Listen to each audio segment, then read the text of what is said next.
बच्चों, आप ये चित्र देख रहे हो, इसे तो ज़रूर पहचानते होंगे, है ना?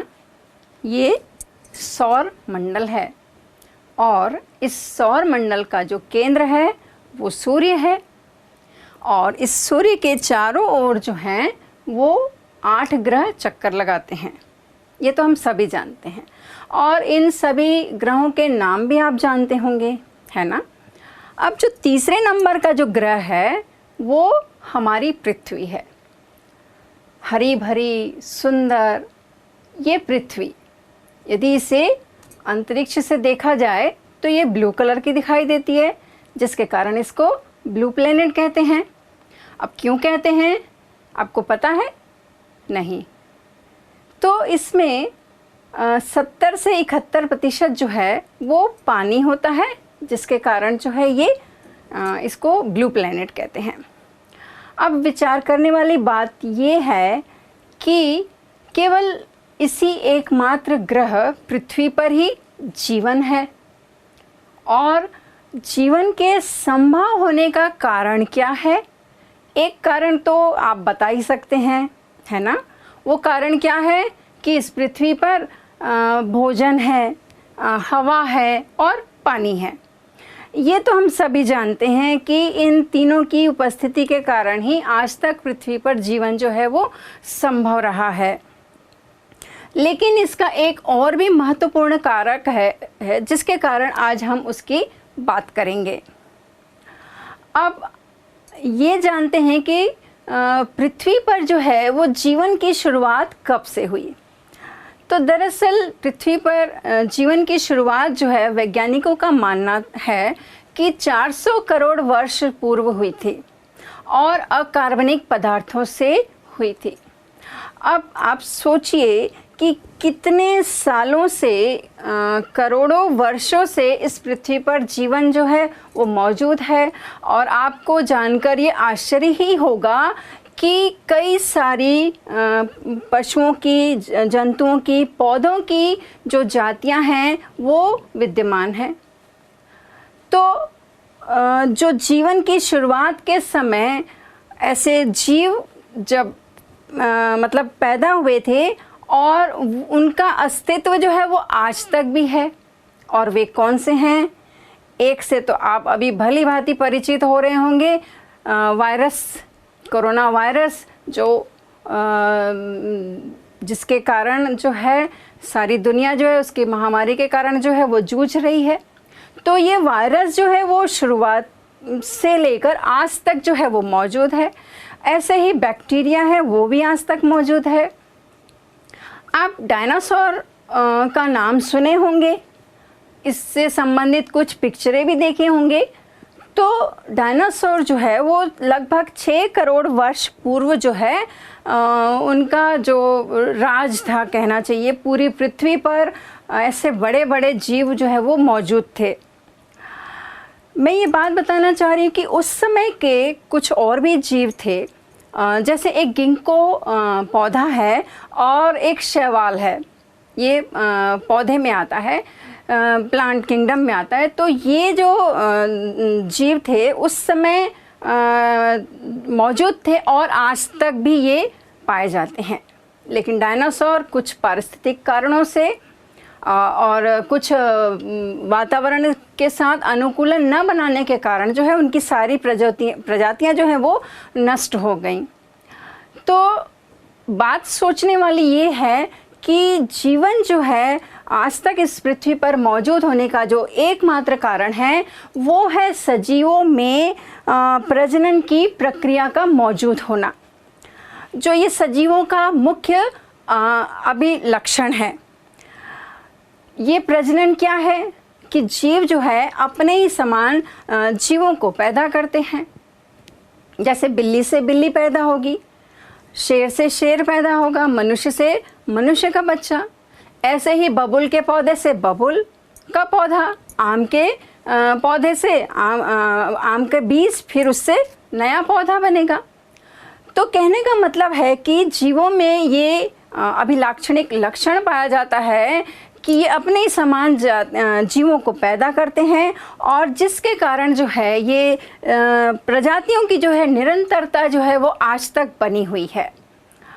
और मुख्य बात कि प्रजनन के जरिए ही जो है वो जीवों का जो लक्षण है वो अपनी नेक्स्ट जनरेशन में यानी कि अगली पीढ़ी में वो हस्तांतरित होता है। अब विविधता के साथ जो है वो स्थानांतरित होता है, और इन्हीं विविधताओं और विशिष्टताओं के साथ जो है आज तक पृथ्वी पर जीवन जो है वो विद्यमान है। अब हम देखते हैं कि एक कोई छोटा सा बच्चा जो है वो जन्म लेता है, फिर वो धीरे धीरे बड़ा होता है, जैसे आप ये चित्र में देख रहे हैं, बड़ा होता है, वो बाल्यकाल अवस्था आती है, फिर किशोरावस्था आती है, फिर युवावस्था आती है, फिर प्रौढ़ावस्था आती है, फिर वृद्धावस्था आती है, और अंततः जो है वो जीव की जो है वो मृत्यु हो जाती है। तो जन्म से लेकर प्राकृतिक मृत्यु तक के जो समय है उसको जो है वो जीवन काल, जीवन अवधि या लाइफ स्पैन कहा जाता है। अब जीवों की जो जीवन जो अवधि है, लाइफ स्पैन है, वो जो है किसी भी जीव के आकार पर जो है वो निर्भर नहीं करती है। एक उदाहरण हम देखते हैं कि कौवा और तोता हम प्रायः अपने आसपास देखते हैं, दोनों के आकार में कोई अंतर नहीं है, लेकिन कौवा की जो जीवन अवधि है वो 15 साल है, और तोते की जो जीवन अवधि है वो लगभग 140 वर्ष है। तो आप देख रहे हैं कि आकार में ये अंतर नहीं है, लेकिन उनके लाइफ स्पैन में कितना अंतर है। ऐसे ही एक और उदाहरण देखते हैं कि आम का वृक्ष का जो लाइफ स्पैन है वो लगभग 250 वर्ष है, या 200 से 250 वर्ष है, लेकिन पीपल का जो लाइफ स्पैन है वो 2500 वर्ष है। अब देख रहे हैं कितना अंतर है। ऐसे ही कुछ और जीवों के भी हम लाइफ स्पैन को देख लेते हैं। जैसे ये तितली है, इसका जीवन काल लगभग 7 से 15 दिन का। मच्छर है, उसका जो जीवन काल है वो 40 दिन का। ऐसे ही धान जो है, छत्तीसगढ़ को धान का कटोरा कहा जाता है, लेकिन हम इसके बारे में, लाइफ स्पैन के बारे में नहीं सोचते कि इसकी जीवन अवधि कितनी है। तो ये जो है 3 to 7 मंथ्स है। ऐसे ही चूहा हमारे घर में इतना घूमता रहता है, हमारे कपड़े ख़राब करता है और भी कई चीज़ों को ख़राब करता है, उसकी उम्र कितनी है? 4 वर्ष है। शेर जो जंगल का राजा है उसकी उम्र कितनी है? 30 वर्ष है। हम ह्यूमन बीइंग हैं, उसकी उम्र कितनी है? 75 से 100 वर्ष। ऐसे ही बरगद की उम्र जो है लगभग 500 वर्ष। तो आप देख रहे हैं कि जीवों की जो जीवन अवधि है वो अलग अलग है। किसी भी जीव की जीवन अवधि कितनी भी क्यों न हो, 1 दिन से लेकर वो कुछ हजार वर्षों तक हो सकती है, लेकिन हर एक जीव की जो मृत्यु है वो सुनिश्चित है। तो इस तरीके से हर जीव की जो है जन्म से लेकर मृत्यु तक का जो सफ़र है वो जीवन अवधि कहलाता है, और हर एक जीव की एक प्राकृतिक मृत्यु होती है। एक गौर करने वाली बात ये है कि अमीबा जो एक कोशिकीय जीव है, इसको जो है अमर कहा जाता है। क्यों कहा जाता है, अब इसके बारे में बात कर लेते हैं। अमीबा जो है, अमीबा धीरे धीरे क्या प्रजनन की क्रिया के लिए जो है उसकी आकार और आकृति में जो है ये वृद्धि होती है, जैसे आप ये देख रहे हो।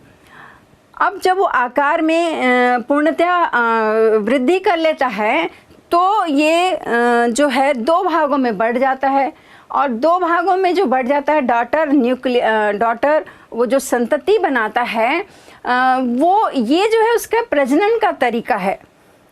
अब आप देखिए ये जो जनक है, जनक पूरी तरीके से 2 भागों में बट गया, तो इस पास मृत होने के लिए कोई शेष भाग नहीं रह जाता, इसलिए अमीबा को जो है वो अमर कहा जाता है।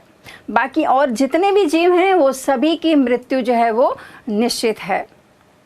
अब हमारा जो इस चैप्टर का जो मुख्य बिंदु है वो है जीवों में जनन, जीवों में प्रजनन। तो प्रजनन जो है वो जैसे ही हमने बात की कि जीवों का एक अभिलाक्षणिक लक्षण है, जिसके जरिए जो है जीव अपने ही समान जीवों को पैदा करते हैं। अब इसके बारे में इसकी जो कुछ विशेषताएं हैं उसको देखते हैं कि प्रजनन के जरिए ही जीवों की जो निरंतरता बनी हुई है। दूसरी बात, प्रजनन के जरिए ही जीवों का जो लक्षण है वो अपनी संतति में ट्रांसफ़र होता है, स्थानांतरित होता है। जीवों के प्रजनन के कारण ही जो है जीवों का अस्तित्व बना हुआ है। और एक मुख्य बात कि चूँकि अनुवांशिक लक्षण जो है वो जनक से उनकी पीढ़ी में स्थानांतरित होते हैं विशिष्टता के साथ, कुछ विविधता के साथ, तो जिसके कारण आज तक जो है जीवन मौजूद है।